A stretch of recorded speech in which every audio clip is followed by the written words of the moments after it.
I've been a helicopter pilot for about 5 years now, and we're going to go back and reflect on some of the biggest struggles I had as I was learning to be a pilot, so maybe you can avoid them and be aware of them as you're going through the process of becoming a helicopter pilot yourself. That's like autopilot, dude. How do you fly a helicopter? Well, I'm going to show you. We're going to break this video down into 3 parts: my biggest in-flight struggles, my biggest struggles on the ground, and some unexpected struggles I did not think I would have. My biggest in-flight struggle is kind of a weird one that a lot of people don't typically have problems with, but mine was off airports. Most people can get off airports relatively easily, but I really struggled with it, and there were a couple reasons why. When you are going to do an off-airport landing, obviously you're not in the protected airport environment, so you have to determine all the variables for yourself to make sure it is a safe and appropriate off-airport site that you can actually maneuver to and make a safe landing. So what you do is you fly to your spot, you get over top your spot, and you start making orbits, and you go through and find a bunch of different variables before you go in. So as I'm in this orbit, I use the acronym WOT feel: wind, obstacles, terrain, forced landing, entry, exit, and landing zone. And the hardest part for me was wind, finding the wind direction. Now there are a couple different ways to find the wind when you're off airport and you don't know the exact wind. As I was in flight school, I was taught this weird shoulder door jam method technique. To be honest, I still don't even know exactly what they were trying to teach me. I have no clue how the technique works, but they were trying to teach this to me, and I spent probably 5 hours, maybe 8 hours of flight time just trying to understand what they were trying to teach me about what this shoulder door jam method was, and I still have no clue exactly what I was doing. Now that I am a CFI, I can just see how that method was so terrible. It didn't really teach me anything. The instructor that taught it to me, I'm sure he was trying his best, but it was not a good technique, and as a commercial pilot now, I can tell you that there is no reason for that technique, and I really struggled with it. So if you're in flight school and they're teaching you a really weird technique for something that doesn't really make sense, ask clarification, ask why, and maybe you don't need to do it. So now I can tell you, as a commercial pilot getting paid to fly, I do off-airport landings all the time in places that are kind of weird to get into. And it's super important that you do know the wind, because you always want to come in with a headwind that makes you safe, that makes you stable, and that gives you more power for the helicopter. You can take a crosswind, but you really can't take a tailwind. So it is crucial that you understand the wind. And I'll tell you what I do now to find the wind is, as I'm on my way to my spot, however long the flight is, I'm trying to understand the wind from multiple different aspects. The first aspect that I'll do to check the wind is I'll go through my flight plan and I'll check the weather. I'll check the weather at all the different airports surrounding my spot, and I'll see what the wind is, and then I can have a general estimate of what the wind is going to be doing on this certain day. The second thing I do is, as I'm on my way to my spot, I'm comparing my ground speed versus my indicated airspeed. On the front of the helicopter, you have a pitot tube which measures your airspeed. So let's say I'm doing 100 knots across the ground. I'm moving at 100 knots, but I've got a 50 knot headwind. My airspeed indicator is going to say 150 knots because it's got your ground speed plus the wind speed showing on your airspeed indicator. So I'll compare my indicated airspeed versus my ground speed. By those two methods, I can have a pretty good understanding of where the wind is coming from. And the last method I do is, when I get to my spot, I'm looking for things on the ground. Maybe there's smoke somewhere. Maybe there's a flagpole on a house or a building close by. I'll look for the way the dust is moving. I'll look for how the way the grass is moving or how the water is moving.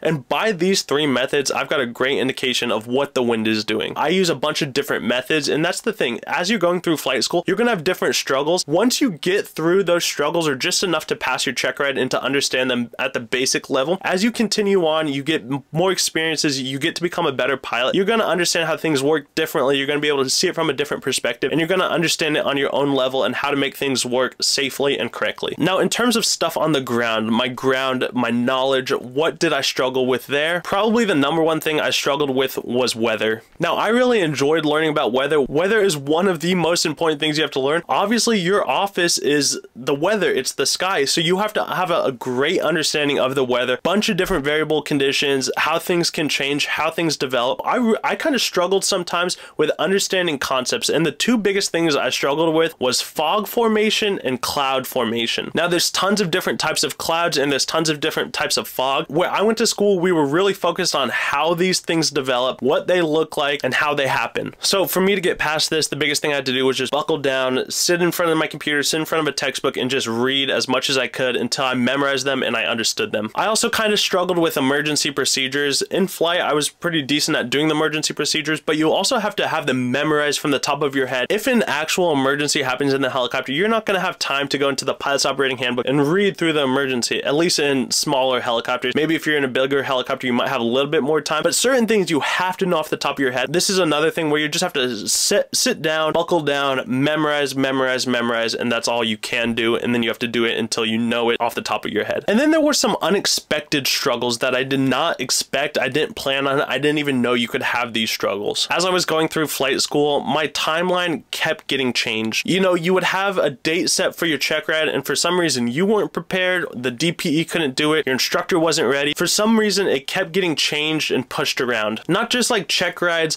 but stage checks. You know, you want to go out on a flight tomorrow with your instructor, and for some reason the helicopter's down or the weather's bad, and your timeline just keeps getting changed. So you might have the idea that I'm going to go into flight school and I'm going to have my private pilot's license or my commercial pilot's license, whatever, in 6 months from now. And that might get changed to 7 months or 8 months or 9 months. And you just have to kind of be okay with that. There's certain things that you can control. There's other things that you really can't. And you just have to be okay with your timeline being changed. I also struggled with the financial aspect of flying. When I first got started in flying, I didn't really care. I knew I had the money, so I was just flying as much as I can. As the bank account balance started to decrease and I was starting to get closer to the end of the money I had, I became really conscientious of the money I had and trying to maximize the flight for how much I was paying for it. So, you know, sometimes you'd be paying $350 up to $500 per flight. So you're really trying to get the most out of it. You're trying to learn the most. You're trying to proceed the most. And not that it's a dangerous mindset to have, but it can really cause you to be anxious and not perform the most when you're thinking so much about the money and how much value you're getting out of it. So I would caution that to you. Now, the biggest unexpected trouble I had was my flight instructors. Now, I had multiple different flight instructors through flight school, and I'd say about 70% of them were awesome. They really cared about me. They were trying to teach me. Their goal was to help me. But I had one instructor that was terrible. He was very selfish. He didn't care about me. He talked down to me. And as a student who doesn't know how to fly and you don't know much, when you have an instructor that's berating you, that's insulting you, that doesn't care about your success, that can